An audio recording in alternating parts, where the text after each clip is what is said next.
आज राज्यामध्ये शेतकरी ज्या पावसाची वाट पाहत होता, पाऊस सगळीकडेच राज्यामध्ये पाऊस बऱ्यापैकी पडत आहे आणि विशेषतः धरणामध्ये पाण्याची सुद्धा पातळीमध्ये वाढ होत आहे। पावसाचा विचार केला तर फक्त सध्या मराठवाड्यामध्ये पाऊस हा कमी दिसतोय, परंतु येणाऱ्या दिवसामध्ये तिथून पाऊस पडेल असा अंदाज आहे। राज्यामध्ये आज जर पावसाची टक्केवारी आपण पाहिली तर कोकण विभागामध्ये 111% पाऊस पडलेला आहे, नाशिक विभागामध्ये 83% पाऊस पडलेला आहे, पुणे विभागामध्ये 87% पाऊस पडलेला आहे, मराठवाडा विभागामध्ये 77% पाऊस पडलेला आहे आणि विदर्भामध्ये 73% पाऊस पडलेला आहे। राज्यामध्ये एकूण पावसाची सरासरी 94% एवढा पाऊस पडलेला आहे। विदर्भामध्ये पाऊस हा कमी दिसतोय, कोकणामध्ये पाऊस हा जास्त आहे आणि निश्चित प्रकारे पेरणीच्या बाबतीमध्ये जर सांगायचं झालं तर राज्यात आपल्याला आज अखेर सरासरीच्या साधारणतः 84% पेक्षा जास्त पेरणी ही आपल्या राज्यामध्ये झालेली आहे। पेरणीमध्ये अमरावती विभागामध्ये आघाडी आहे, 92% पेरणी आहे आणि सर्वात कमी पेरणी ही ठाणे विभागात झालेली आहे। आणि निश्चित प्रकारे आपल्याला माहिती आहे की ह्या वर्षी मकेचं प्रमाण, मकेची पेरणी ही सर्वात जास्त मका आणि सूर्यफुलाची झालेली आहे आणि त्यामध्ये निश्चित प्रकारे सूर्यफूलच्या बियाण्याच्या बाबतीमध्ये काही तक्रारी पण काही उगवण्याच्या बाबतीमध्ये राज्यामध्ये होत्या। त्या बाबतीमध्ये बऱ्याचशा कंपन्या बाबतीमध्ये तक्रारी प्राप्त झाल्यानंतर अनेक साधारणतः 85 कंपन्यांवरती आपण FIR दाखल केलेले आहेत आणि ज्या शेतकऱ्यांचं बियाणं ताबडतोब तिथं बदलून द्या आणि त्या शेतकऱ्यांना निश्चित प्रकारे मदत करण्याचा निर्णय हा शासनाने निश्चित प्रकारे घेतलेला आहे। सोयाबीनच्या बाबतीमध्ये आपल्याला सांगायचं झालं तर साधारणतः आज अखेर साधारणतः 45 लाख 10 हजार हेक्टर एवढी पेरणी ही आपल्या राज्यामध्ये झालेली आहे आणि एकूण तक्रारीचं जर पाहिलं साधारणतः तक्रारीमध्ये एकूण साधारणतः 24,000 हेक्टर एवढ्यावरती सोयाबीन बियाण्याच्या तक्रारी प्राप्त झालेल्या आहेत।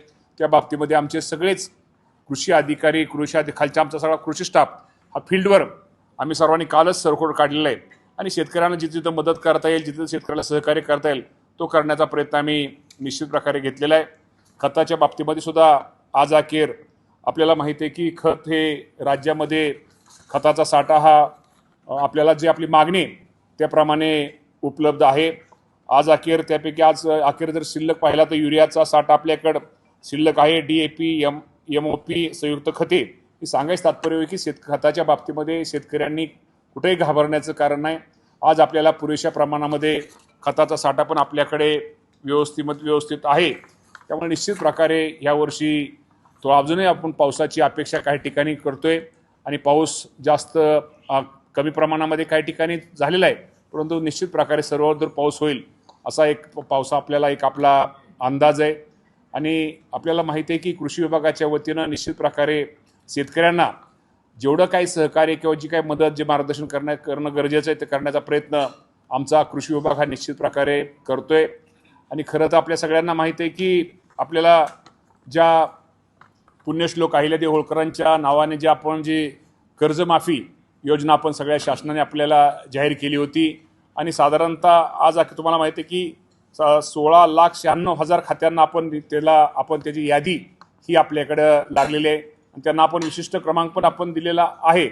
परंतु काही बाबतीमध्ये निश्चित प्रकारे आपल्याला माहिती आहे की जिल्हा मध्यवर्ती बँकेमध्ये अडचण वाटत नाही आहे, परंतु राष्ट्रीयकृत बँकामध्ये शेतकऱ्यांच्या तक्रारी आहेत आणि तक्रारीमध्ये खरं तर ते शेतकरी ज्यावेळेस KYC करायला जातो आणि त्यावेळेस निश्चित प्रकारे त्याचं असणारं कर्ज, त्याची असणारी व्याज आणि रक्कम ह्यामध्ये तफावत दिसते। परंतु मी आपल्या माध्यमातून माझ्या शेतकरी बांधवांना सांगू इच्छितो की आपल्याला माहिती आहे की सरकारने जो आपल्याला हेअरकट, म्हणजे आपल्याला माहिती आहे की जो आपल्या राष्ट्रीयकृत बँका आणि राज्य शासन यांच्यामध्ये जे चर्चा आणि समझोता त्यांची जी मीटिंग झाली आणि त्या मिटिंगमध्ये ठरल्याप्रमाणे जरी एखाद्या शेतकऱ्याची रक्कम आज जरी त्याला रक्कम शासनाची जी कर्जमाफी रक्कम कमी दिसत असली तर मी आपल्या माध्यमातून शेतकरी बांधवांना एकच सांगतो, ज्या शेतकऱ्याची थकबाकी ही 2 लाखाच्या आत आहे त्या सर्व शेतकऱ्यांची कर्जमाफी ही केली जाणार आहे. रक्कम तुमची जरी शासनाकडून तुमची कर्जमाफी रक्कम जरी तुम्हाला कमी दिसत असली तर ती वरची रक्कम ही तिथल्या त्या राष्ट्रीयकृत बँकेने त्यांनी त्या राष्ट्रीयकृत बँकेने ती द्यायची आहे. त्यामुळे यामध्ये कुठेही गफलत किंवा कुठेही गैरसमज करू नये. त्यामुळे रकमेच्या बाबतीमध्ये जे राज्य शासनाने आपल्याला जी रक्कम जाहीर केलेली ती संपूर्ण रक्कम थकबाकी रक्कम तुम्हाला सगळ्यांना तिथं थकबाकी रक्कम ही बँकेमध्ये राष्ट्रीयकृत बँका आणि शासनावरची रक्कम जी शासनाने दिली आणि शासन वरची रक्कम ही राष्ट्रीयकृत बँक भरणार आहे. त्यामुळं ती बँक तुम्हाला नीलचा दाखला हे माझ्या शेतकरी बांधवांना मिळणार आहे. आणि दुसऱ्या दिवशी नवीन पीक कर्ज सुद्धा त्याला वाटप करायला आम्ही त्याप्रमाणे सांगितलं जाणार आहे. मामा, परवा चौहान यांच्यासोबत तुमची एक बैठक झाली आणि कर्जमाफीच्या दुसऱ्या हप्त्यासाठी महाराष्ट्र राज्य अव्वल ठरलंय.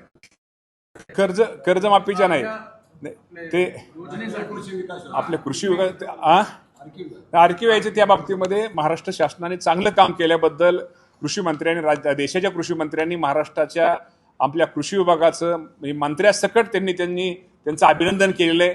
तुम्हीही करता त्यामुळे तुमचेही आभार. मामा, गुलाबराव पाटील यांनी एक वक्तव्य असं केलं की शेतकऱ्यांना त्रास झाला तरी चालेल पण उद्योजकांना त्रास. त्याचा अर्थ आपण खरं तर वेगळा घेतला, असं त्यांचा अर्थ नव्हता. तो मेळावा उद्योजकाच्या तिथल्या ह्याचा होता. त्यांनी ते बारीक छोटासा कार्यक्रम घेतला होता. त्यामध्ये त्यांनी सांगितलं होतं त्याचा शेतकऱ्यांना असा अर्थ नव्हता की आम्ही सहन करतो. म्हणजे गुलाबराव पाटील स्वतः शेतकरी आहेत, आम्ही सहन करतो, पण ते पलीकडे उद्योग आपल्या काय उद्योगांना जर लाईट नाही दिली तर ते सहन करू शकणार, असं त्यांच्या बोलण्याच्या अर्थाचा अनर्थ झाला. असं काही नव्हतं. गुलाबराव पाटील पण हाडाचे शेतकरी आहेत आणि त्यामुळे निश्चित प्रकारे शेतकऱ्यांविषयी त्यांची भावना ही खूप चांगली आहे. पण त्याचा अर्थ घेताना थोडा ही घेतला आणि बोलताना आपण ते गावातल्या बोलीभाषेत ते बोलले की त्यांचा कार्यक्रम होता ते बोलीभाषेत बोलले, याचा अर्थ तसा त्यांचा नव्हता.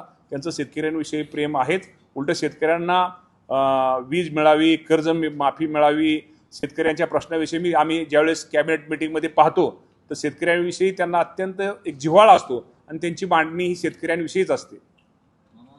पावसाच्या संदर्भामध्ये कृषी महाविद्यालयात एक कार्यक्रम झाला. मी IMDने अंदाज वर्तवला होता पाऊस कमी होईल आणि डॉक्टर रामचंद्र साबळे सरांनी सांगितलं की घाबरू नका, चांगला पाऊस होणार आहे. तर तुम्ही त्यांचा विशेष सत्कार केला होता. जो माणूस दरवर्षी चांगला अंदाज वर्तवतो तो बऱ्यापैकी खरा येतो. तर अशा माणसाला मी साबळे प्रयत्न करणार 100% साबळे सरांना मी आता पर्सनली थोडा अजून सगळं संपू दे, थोडा मराठवाड्यात अजून जरा पाऊस वगैरे थोडा सगळे होऊ द्या. मी स्वतः साबळे सरांच्या घरी जाऊन मी त्यांना, ठीक आहे पुरस्कार हा तो भाग वेगळा आहे, मी स्वतः माझ्या हाताने त्यांना मी पेढा भरवणार आहे. पंजाबराव डक यांचे अंदाज खरे येतात नाही आता सगळ्याचेच ऐका ना.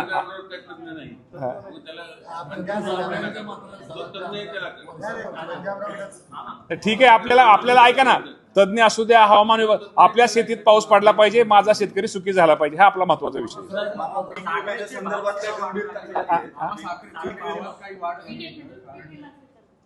साखरेच्या भावात चांगली वाढ झालेली आहे, अभिनंदन. त्याचा फायदा निश्चित प्रकारे साखरेचा भाव वाढल्यानंतर त्याचा फायदा शेतकऱ्यांना होणार आहे आणि शेतकऱ्याला चांगल्या प्रकारचा ऊसाचा दर मिळणार आहे.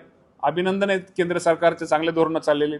संभाजीनगरमध्ये पीक विम्याच्या धोरणांमध्ये मोठं गोंधळ दिसून येतो. 7 लाख शेतकऱ्यांची संख्या कमी झाली पीक विम्याच्या बाबतीमध्ये.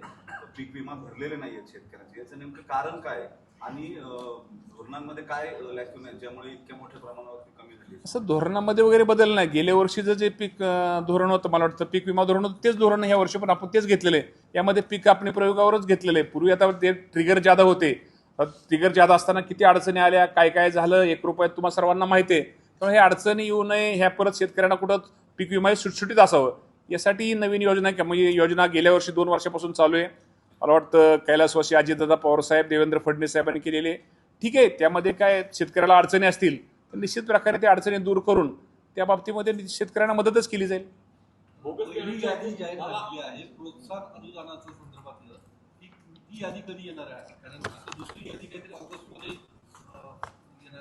नाही, दुसरी यादी म्हणण्यापेक्षा आता तुम्हाला माहिती आहे की आता ही दोन्ही मिळूनच यादी आपली 16,48,000 2025 अखेरचे थकबाकीदार आणि 2019ची ही 11,58,000 म्हणजे साधारणतः 32 मला वाटतं 31 लाख हेच पहिल्या यादीतले आहेत आणि 31 लाखापैकी आपण साधारणतः आता 17 लाख लोकांना आपण देतोय. ह्यातच कुणाच्या काय अडचणी वगैरे ते हे पहिल्यांदा हे संपवायचे. साधारणतः कुठले की जे 2019 आणि 2000 आपल्या जे थकबाकीदार पहिली यादी ह्या जे 2 याद्या 2 लाखाच्या आतल्या ते याद्या पहिल्यांदा आपण ते संपवतो. त्यानंतर आपण OTS की जे 2 लाखाच्या वरच्या रकमा आहेत ज्या भरून ती संख्या कमी आहे त्यानंतर आपण करतोय. आणि त्यानंतर प्रोत्साहन नंतर तिसरं प्रोत्साहन जे 50 रेग्युलर कर्ज भरतात त्यांना 50,000 रुपयाची ती आपली तिसरी चौथी यादीमध्ये ती होईल. पण पहिल्यांदा फोकस ह्या 2 याद्यांना करतोय. ह्या 2 याद्या लवकरात लवकर संपवतोय. साधारणतः आज आपल्याला आजचा जर विचार केला तर साधारणतः 16-17 लाखापैकी 5 लाख खात्यांची आता KYC ही प्रक्रिया शेतकऱ्यांनी आता पूर्ण केलेली आहे. मग तेव्हा आता 5 लाख लोकांना तर आपल्याला म्हणजे रक्कम द्यायला काहीच अडचण नाही. आणि अजून आम्हाला वाटतं आता रोज आता 50,000 लाख आपल्याला आता ते रोज हा आकडा वाढेल. कारण काय झाले लोकांना थोड्या काही गोष्टीमध्ये थोडे लोकांचा समज होता, लोकांचा गैरसमज होता किंवा काही अडचणी होत्या पोर्टलमध्ये, त्यामुळे ते आता ते रोज आपण त्यापर्यंत दुरुस्त करतोय. साधारणतः पहिल्यांदा ह्या 17 लाख लोकांना आपण त्या शेतकऱ्यांना 17 लाख प्लस हे जे राहिलेले आहेत पहिले म्हणजे 2 लाखाच्या आतले ह्यांना आपण पहिल्यांदा तो लाभ देतोय. आणि ह्यानंतर 2 लाखाच्या पुढचे जे पैसे रक्कम भरणार आणि प्लस प्रोत्साहनचे साधारणतः 23,63,000 शेतकरी त्यांना आपण रेग्युलर त्यांना हे करू देतो. पण पहिल्यांदा टाइमलाईन काय संपेल कधी? सांगतो पहिल्यांदा तर आपण ही प्रक्रिया तर 23 जो प्रोत्साहनची प्रक्रिया ही ह्याला तर वेळ आहे किंवा OTSला तर आपण मला वाटतं किती तारखेपर्यंत दिली शेवट त्यांना तारीख मार्च 27 पर्यंत दिलेली. त्यामुळे ह्या 2 विषयात पहिले आपल्याला 2 लाखाच्या आतले आपण पहिल्यांदा संपवतोय. नंतर प्रोत्साहन आणि 2 लाखाचं त्या वरचे असं आपण करतोय. पण मी आपल्या माध्यमातून माझ्या शेतकरी बांधवांना सांगू इच्छितो की अजिबात तुम्ही काळजी करू नका. जरी तुम्हाला बँकेमध्ये गेल्यानंतर तुम्हाला रक्कम जरी कर्ज खात्यामध्ये सरकारकडून जरी कमी आली म्हणजे तुम्हाला मी सांगतो की तेवढीच रक्कम वरची रक्कम ही राष्ट्रीयकृत बँकेने ती भरायची, त्यांनी ती करायची. तसा त्यांचा ना आमचा समझोता झालेला आहे.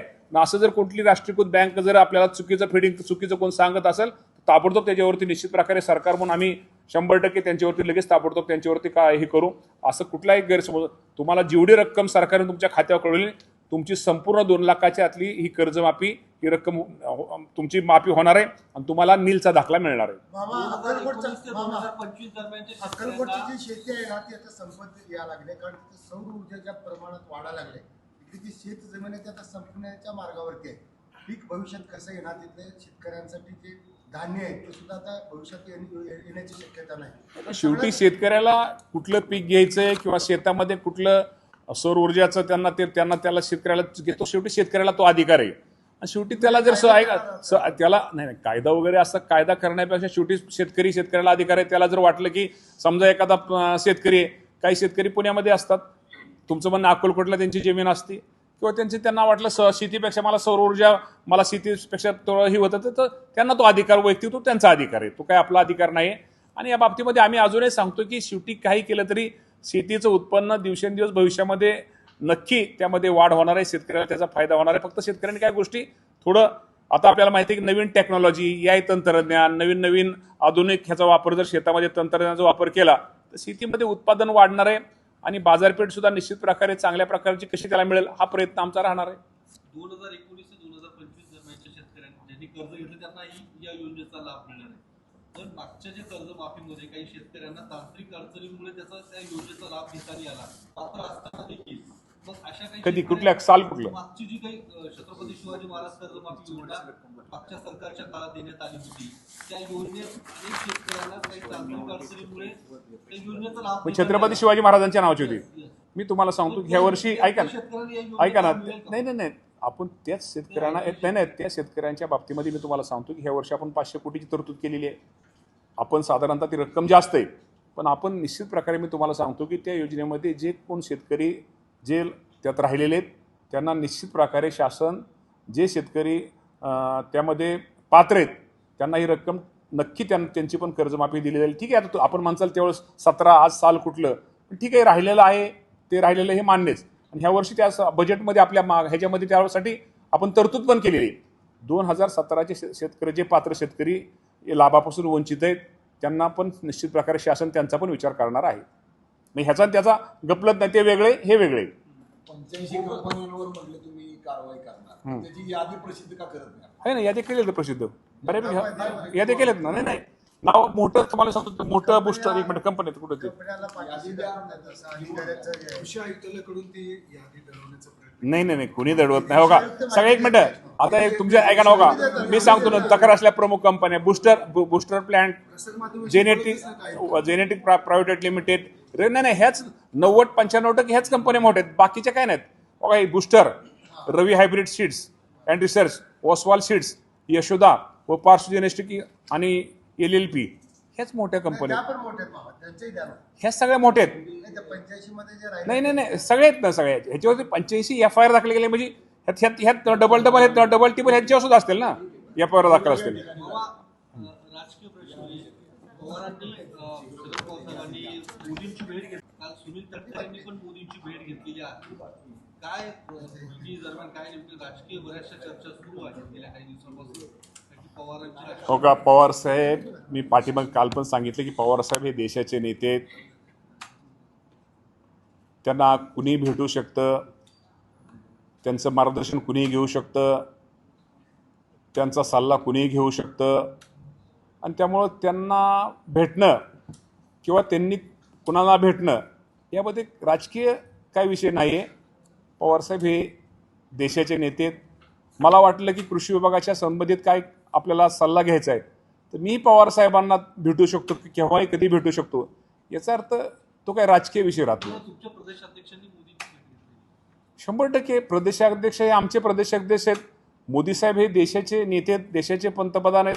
त्यामुळे त्यांच्याकडून निश्चित प्रकारे त्यांच्या विभागाकडे असेल किंवा राज्यासाठी काय त्यांना आणायचं असेल किंवा बाकीच्या गोष्टी असतील ते कधी, किंवा आपण म्हणला राजकीय, ते राजकीय त्यांच्याशी चर्चा करू शकतात, बोलू शकतात. तो तेवढा त्यांना, मोदी साहेब शेवटी आमच्या महायुतीचे प्रमुख आहेत, त्यामुळे त्यांना तो तेवढा अधिकार आहे मोदी साहेबांना, आणि अध्यक्ष म्हणून त्यांना पण तेवढा अधिकार आहे. फार तांत्रिक उत्तर झाली. हीच सध्या चर्चा ज्या सुरू आहे त्याच्यामध्ये चर्चा डिलिमिटेशन मध्ये तुम्ही शरद पवार तुमच्या NDA सोबत राहतील किंवा पॅसिव्ह राहतील, आणि ते बिल मंजूर करून घेण्यासाठीचे जे प्रयत्न सुरू आहेत त्यात त्यांना इंडिया आघाडीमध्ये घ्यायचा प्रयत्न सुरू आहे शरद पवारांच्या पक्षाला. आता या बाबतीमध्ये जे आमचे NDAचे प्रमुख, NDAचे बरोबर नाही, या बाबतीमध्ये मी सांगितलं ना, या बाबतीमध्ये जे आमचे प्रमुख आहेत त्यांच्या वरिष्ठ पातळीवरती चर्चा सुरू असेल. हा काय आपल्या राज्याचा विषय राहत नाही, त्यामुळं नाही, माझ्या कानावरती काही नाही, परंतु हा विषय त्यांचा असल्यामुळे निश्चित प्रकारे शेवटी कुठलाही पक्ष, कुठलाही वरचे वरिष्ठ त्यांच्या एखादं बिल मंजूर करून घेण्यासाठी असेल किंवा कुठली एखादी असेल तर शेवटी एकमेकाला मदत सहकार्य करत असतात. मामा, थेट प्रश्न, विलिनीकरण होणार आहे की नाही, तुमचा पक्ष किंवा तुमची पक्षश्रेष्ठी त्यासाठी राजी आहे की नाही? पवार साहेबांनी हा विषय संपवला. माहिती असेल तुमचं वरिष्ठ त्याला राजी नाहीये. नाही या ऐका ना, आपला प्रश्न एकदम बरोबर आहे. या बाबतीमध्ये शेवटी आपल्याला सगळ्यांना माहिती आहे की आमच्या राज्याच्या प्रमुख सुनेत्रावहिनी पवार आहेत, आमचे तटकरे साहेब आहेत, आमचे पटेल साहेब आहेत, आमचे भुजबळ साहेब आहेत. ही मंडळी आमची वरिष्ठ आहेत. ते वरिष्ठ, शेवटी हा निर्णय वरिष्ठांचा आहे आणि वरिष्ठ जो निर्णय घेतील तो आम्हा सर्वांना नक्कीच तो मान्य आहे. त्यामुळे वरिष्ठ हा निर्णय वरिष्ठांचा आहे आणि वरिष्ठ जो निर्णय घेतील तो आम्हा सर्व आमदारांना मान्य आहे. वरिष्ठांची इच्छा काय? वरिष्ठ तयार आहेत की नाही विलिनीकरणाला? माहिती अशी वरिष्ठ तुमचे तयार नाहीत विलिनीकरणाला. नाही आता तयार आहेत का ना आहेत म्हणण्यापेक्षा शेवटी त्यातनं आम्ही एकत्र बसून चर्चा आमच्याशी होईल. चर्चा झाल्यानंतर चर्चेतून नक्की ते काय तर आमच्या समोर प्रस्ताव मांडतील त्यावेळेस आम्ही निश्चित चर्चा करू. तुम्हाला अशी काही भीती आहे की विलिनीकरण झालं तर पुन्हा तुमचा पक्ष हायजॅक केला जाईल? अजिबात तसं काही नाही. शेवटी सुनेत्रावहिनी पवार दादा, शेवटी अजितदादा पवार साहेबांचा त्यांना वारसा आहे. पण निश्चित प्रकारे ह्या बाबतीमध्ये असं कुणी हायजॅकचा वगैरे विषय नाही. शेवटी त्या बाबतीमध्ये मी म्हणून म्हटलं की शेवटी या बाबतीमध्ये आपल्याला वरिष्ठच योग्य तो बोलतील. तुमचं मत काय बाबा? झालं पाहिजे का नाही? तुमची भूमिका काय होईल? नाही, माझं मत असण्यापेक्षा, वैयक्तिक मतापेक्षा, शेवटी मी एका पक्षाचा कार्यकर्ता आहे आणि पक्षाच्या नेत्याचं जे मत असतं शेवटी ते कार्यकर्त्याचं मत असतं. मामा, जरा बोगस बियाण्याच्या एकूण किती तक्रारी आल्या, किती गुन्हे दाखल झाले आणि काय कारवाई केली? तुम्ही उशीर आला काय? एकत्र बाईट पाहिजे जरा ते दोघांची ऐका ना, साधारणतः मी तुम्हाला सांगतो, आपल्याला फक्त सोयाबीन बियाच्या बाबतीमध्ये, बोगस बियाच्या बाबतीत तक्रारी आल्यात. काही ठिकाणी त्यामध्ये साधारणतः आपल्याला माहिती आहे की सोयाबीनची राज्यामध्ये साधारणतः पेरणी काल अखेर 45,10,000 हेक्टर एवढी पेरणी झाली. आणि त्यामध्ये बियाण्याची आपल्याकडे उपलब्धताही आपल्या प्रमाणामध्ये आहे आणि आपल्याला माहिती आहे की उगवणक्षमतेबाबत साधारणतः 17,337 तक्रारी आपल्याकडे प्राप्त झाल्या आणि त्या तक्रारी साधारणतः अकोला, अमरावती, बुलढाणा व यवतमाळ जिल्ह्यामध्ये जास्त तक्रारी यामध्ये होत्या आणि तालुकास्तरीय तक्रार निवारण समितीने पाहणी केलेली प्रकरणे साधारणतः 10,000 प्रकरणे त्यांनी 10,113 प्रकरणे त्यांनी पाहणी केली आणि साधारणतः 7,811 ठिकाणचे नमुने या सर्वांनी घेतले आणि त्यामध्ये अप्रमाणित 1,082 एवढे नमुने आपल्याला आढळून आले आणि त्यामध्ये साधारणतः एकूण कंपनीच्या विरोधात आपण 85 कंपन्या विरोधात FIR दाखल करण्यात आले आहे आणि तक्रार असलेल्या प्रमुख कंपन्या booster plant, genetics private limited, Ravi hybrid seeds and research, Shri Oswal seeds, Yashoda व पाश्व जेनेस्टिक LLP अशा कंपन्यांवरती, मोठ्या कंपन्यांवरती आपण त्यावरती गुन्हे दाखल केलेले आहेत आणि साधारणतः आपल्या जर एकूण क्षेत्राच्या 45 लाख हेक्टरच्या तुलनेत साधारणतः 24,000 हेक्टर हे बाधित क्षेत्र आज आपल्याला आढळलेलं आहे. आज तुम्ही अजितदादांना भेटून शुभेच्छा देत होता, त्यांचा आशीर्वाद घेत होता, मात्र आज दादा नाहीत. कशा पद्धतीने बघ? आपल्या सगळ्यांना माहिती आहे की दादा आमच्या सर्वांचे नेते होते. आज खरंच गुरुपौर्णिमा आहे. दादांचा आशीर्वाद, दादांचा एक आवाज जरी ऐकला आणि दादांना जरी पाहिलं तरी एक मनामध्ये एक वेगळ्या प्रकारची ऊर्जा आमच्या प्रत्येक कार्यकर्त्यामध्ये निर्माण व्हायची. आज दादा आपल्यामध्ये नाही त्याचं निश्चित प्रकारे आम्हा सर्वांना दुःख आहे आणि खरंच दादांसारखा नेता महाराष्ट्रामध्ये पुन्हा जन्मणार नाही. अत्यंत खऱ्याला खरं मानणारा आणि खोट्याला खोटं मानणारा आणि अत्यंत स्पष्टपणे आपली भूमिका मांडणारा नेता आज आपल्यामध्ये राहिलेला नाही. खरं तर माझ्यासारखे हजारो कार्यकर्ते ज्यांचा राजकीय वारसा नसताना सुद्धा दादांनी घडवले आणि दादांनी उभे केले आणि दादांनी आज माझ्यासारख्या कार्यकर्त्यांकडे अशा अनेक कार्यकर्त्यांना या राज्यामध्ये मोठ्या ठिकाणी काम करण्याची संधी दिली. निश्चित प्रकारे यावेळेस दादांची आठवण आजच्या गुरुपौर्णिमेच्या निमित्तानं आम्हा सर्वांना आहे.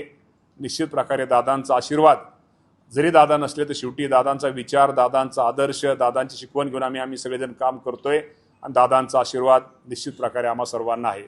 गुरुदक्षिणा कधी